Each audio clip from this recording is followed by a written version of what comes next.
Hello, everybody. I'd like to welcome you to TrumpTube Media Network. I tell you what, God answers prayers. And in the last few days, I've had so much to do. I really wanted to get this video out to y'all, but I wanted to do it right. By the way, if you're new to the channel, please take a minute, like, subscribe, and share if you like the content. So anyway, it was a great day. God has answered a lot of prayers. And I heard some stuff today that came out that correlates with what I'd seen on not Independence Day, Memorial Day. And, well, I got to put my glasses on to show you this. So, today I found out that Donald Trump, the blog page that former Donald Trump launched after his team suggested he'd be launching a new social media platform, has been permanently shattered. Jason Miller, a senior aide to the Trump, told CNBC that the page will not be returning. So he started this, and within 30 days it got dropped. Well, I wonder why. That's been one of my big issues. I want to get on here and I want to tell everybody what I think, how I feel.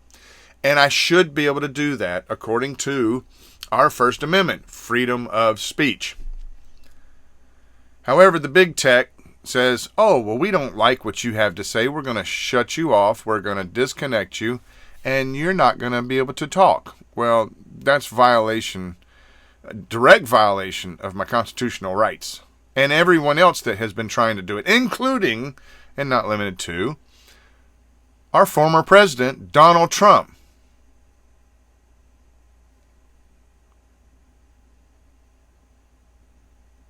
That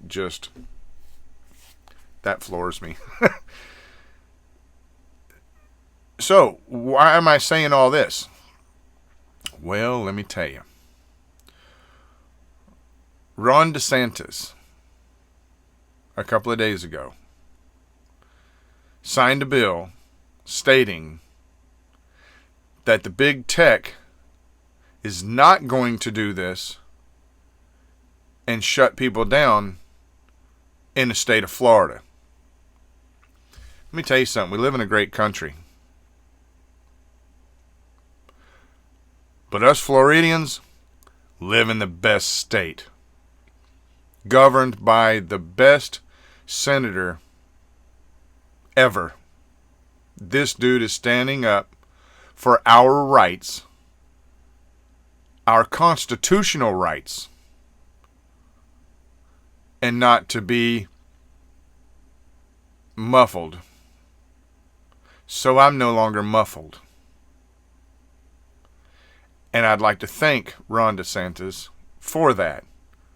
It takes a lot of guts to do what he's doing. Now, I'm going to put the links down in the bottom of this video. I would very much say watch the whole thing, but I'm going to cut a few clips and show you that this is incredible. This is incredible. I can finally speak. Share the word. Share the truth. That's all we want to do is tell the truth. Share it. Tell people. Let them make their own decisions. If you like what I have to say, that's great. If you don't, that's okay too. Because guess what? You have the same freedom I do. And I respect yours as I would expect you to respect mine. If you don't like what I got to say, you know what? I would say there's a channel you could turn it like on the old TVs. But no. Go watch another channel if you don't like it. But if you do like it, Share it with like-minded people. So without any further ado, let's check out some of these great words that Ron DeSantis is saying that has really made me feel like there is a chance. I've been really thinking that, wow, where are we going? I mean, all the stuff that's coming out and nobody can talk about it. Well, now we can. You know, he's I don't know what more to say. Let's go watch the video.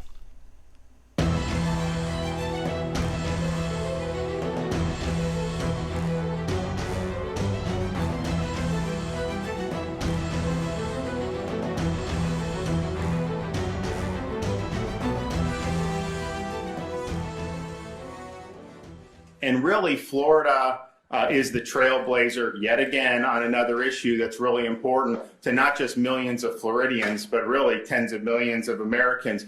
When the founding fathers established our country and crafted the Constitution, they were very concerned with threats to liberty, primarily emanating from government power. And they believe concentrations of power inevitably would lead to people's liberties being curtailed. So they designed a constitution that had separation of powers, checks and balances, and it was designed to create a government that could do the things that you needed a government to do, but did it in a way that was as safe as possible and had as many different checks along the way and balances so that you didn't have an accumulation of power in one part of the government. And I think that they were very smart about that. And obviously, we've seen other societies that have not had those protections. The results have inevitably been disastrous. We are now, though, in a situation where we have things that I think were probably unforeseen by the founding fathers. Whereas they established a First Amendment to protect people's freedom of speech, religion, and association from government overreach, we now have a situation in which some of these massive, massive companies in Silicon Valley are exerting a power over our population that really has no precedent in American history. And I would suggest the monopolies today, these big tech monopolies, are exerting way more influence over our society than the monopolies of the earliest 20th century, which led to antitrust and a lot of trust busting. And so we're in a situation here where these platforms have become our public square. Floridians and other Americans go on these platforms to be able to share ideas. Heck, you go back to the beginning of these platforms, they actually were very liberating because you had corporate media, those legacy outlets that many Americans grew to distrust, and rightfully so. They no longer had the monopoly on information. You could actually go around the legacy media, share information on these platforms, and that was very, very positive for millions and millions of Americans. And actually, it was a little too positive, and the powers that be didn't like that. And so I think what we've seen in recent years is a shift away from internet platforms, social media platforms, from really being liberating forces to now being enforcers of orthodoxy. And so their primary mission, or one of their major missions, seems to be suppressing ideas that are either inconvenient to the narrative or that which they personally disagree with. And you think about some of the things that are in the news just most recently. Of the last however many decades, you know, some of the major issues that we've had to deal with, I would say two of the major issues when people look back on this period will be the efficacy of coronavirus lockdowns and the origin of the coronavirus in Wuhan, China. Now we have information that this very well may have emanated from the Wuhan lab, that it was a leak from the lab. But you remember when people last year were raising that as something that needed to be investigated, they were deplatformed for talking about the lab leak. They were censored for having said that, and now even Fauci admits that this may be something that very well is the case. Are they going to now censor Fauci and pull him down off social media? So this shows you, because corporate media said it was a conspiracy theory at the outset, these big tech oligarchs responded to that, pulled down instead of having an honest debate about something that's very, very important. Clearly, it's going to affect our relationship with China if this was something that leaked from a lab and they immediately covered it up. We know they did cover up regardless, but certainly from that very beginning, it's a crucial, crucial thing for the American people to know. Big tech, they wanted to shut down debate over that. You also go back to March, April of 2020, anyone posting criticisms of lockdowns, those things were taken down. They were censored. But now we stand here and look at Florida. You know, we're open and people flock here because they understand it's better to live in freedom. The places that locked down and followed those policies that were basically advocated by Silicon Valley, you know, they've had a lot of problems: high unemployment, high crime, higher per capita COVID mortality. The list goes on and on. So these are major, major issues. And I would say those lockdowns have ruined millions of people's lives all around this country. Wouldn't it have been good to have a full debate on that in our public square? But that was not what Silicon Valley wanted to do. So this is a big problem, and we don't need to get into the election interference that we see from Silicon Valley on major issues that deserve robust debate. Silicon Valley is acting as a council of censors. They cancel people. When mobs come after somebody, they will pull them down. They shadow ban people, which creates partisan echo chambers. And honestly, they are some of the major reasons why this country is divided for doing what they're doing. And the worst part about this, Silicon Valley thinks they know better than you. So their power up to this point has effectively been unchecked. And they have used this power in Silicon Valley to impose their orthodoxies and their ideologies on our public square. This is not how a free society should operate. They use secret algorithms and shadow banning to shape debates and control the flow of information, but yet they evade accountability by claiming they're just neutral platforms, even as they amplify partisan agendas and censor dissent. So every day they act as the proverbial big brother. In 2021 looks an awful lot like the fictitious 1984. So it's time to step up and ensure that we, the people, especially our everyday Floridians, are guaranteed protection against the Silicon Valley power grab. With the reform we will sign in today, we'll be the first state to hold big tech accountable so that everyday people who use their platform have an ability to fight back.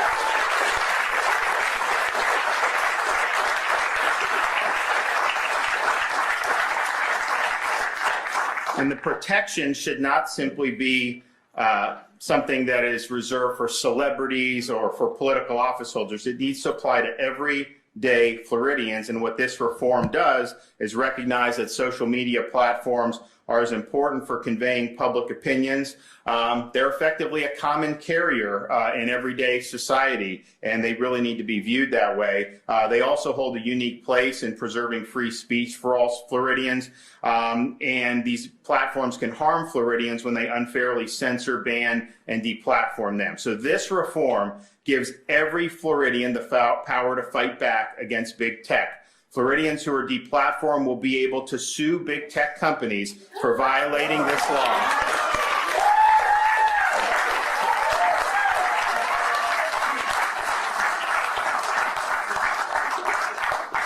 And courts may award up to $100,000 in damages for each proven claim. These protections aren't just for elite, but for everyday people, millions of people who rely on social media to keep up with the news, do business, and stay connected with family and friends. We're the first state to hold these big tech companies to this standard of transparency and accountability. The law requires the platforms to publish detailed standards explaining how they decide which voices to censor, and they need to apply those standards consistently. That's not what happens. You look, they have these standards, always change it, and if you're on one side, it seems to be any little foot foul, you're gone. If you're on the right side from their perspective, then you can get away with whatever you want. And so when big tech censors enforce their rules inconsistently to discriminate in favor of the dominant ideology in Silicon Valley,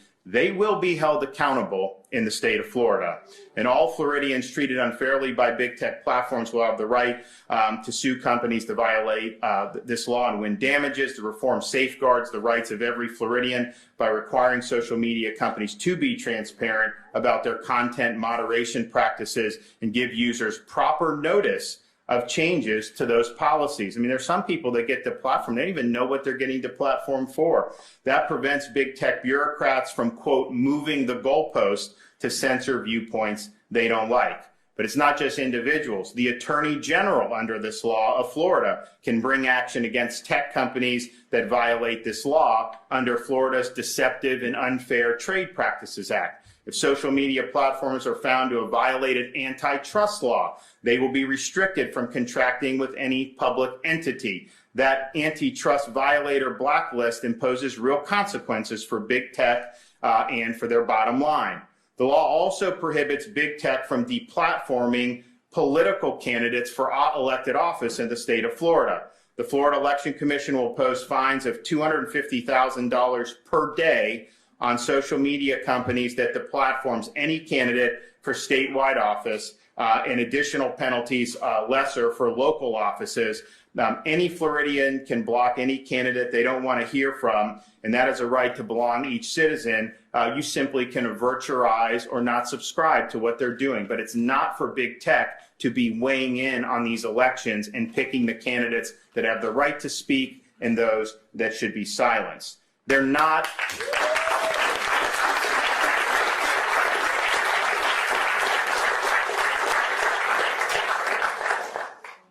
Now, if there's an old saying, I think it was Bill Buckey that said he would rather be governed by the first 2,000 names in the Boston phone book than the Harvard faculty. Well, I would say if I had to pick one group of people to not be governed by, it would be the bureaucrats and oligarchs in Silicon Valley. They are not the arbiters of truth. They are not accountable to the electorate. And what we're doing now is empowering Floridians to hold these companies accountable and to give protections for people in terms of their daily lives. And if you think about some of the things that we have seen, when you had the Parler company get taken down, that was like one fell swoop from a bunch of different companies acting basically in concert. They took them off web hosting, they took their payment processing, they took all this stuff down.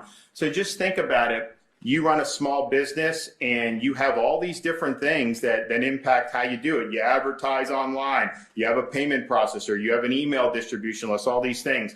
And what if someone in Silicon Valley doesn't like you, then they can work together and just wipe you off. That's people's livelihoods that are at stake. Those are people's businesses and ultimately people's jobs that are at stake. And so I think the implications are profound. And I think the protections we are providing today against big tech censorship will make a difference. And not only that, we're already seeing other states are now starting to follow suit. And so it starts in Florida, but it's not going to end in Florida. And I think we're going to have a huge movement behind us.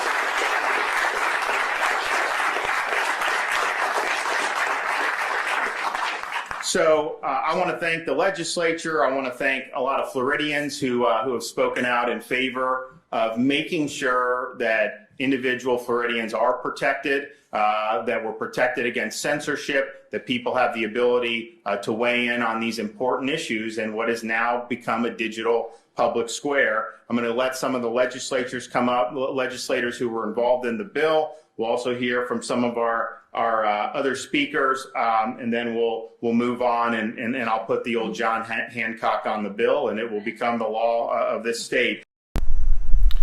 Well, there you heard it. Straight from Ron DeSantis, the great governor of Florida. You know, we elected him into office, and he's doing exactly what he's supposed to do, what every other governor should be doing. They should be looking at him and learning from him. He does understand, and he does know. The American people put him in office. The American people elected him to do what he's supposed to do and honor the United States of America Constitution. We, the people, put him in office. He knows that. He realizes that. And he's doing what he's supposed to do. Isn't that awesome? And you know what's even great? I live in his great state of Florida. Now, I'm not saying Florida's any better or any less than any other state. I'm just saying the ones that govern it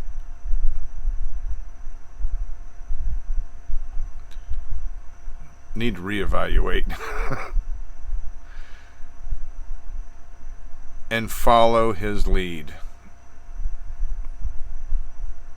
It's taken a lot for him to do what he's got to do and what he's doing. And I did vote for him. And I am, right now, today, so proud I did. So if you will, take a moment. I'm trying to grow the channel. Please take a moment, like, subscribe, and share. I'm trying to get 1,000 followers so that I can go live. Of course, that's another limitation that they say. You have to have 1,000 subscribers to go live. Well, help me get there. Listen, it's been a pleasure bringing this to you. And I'll see you again in the next video.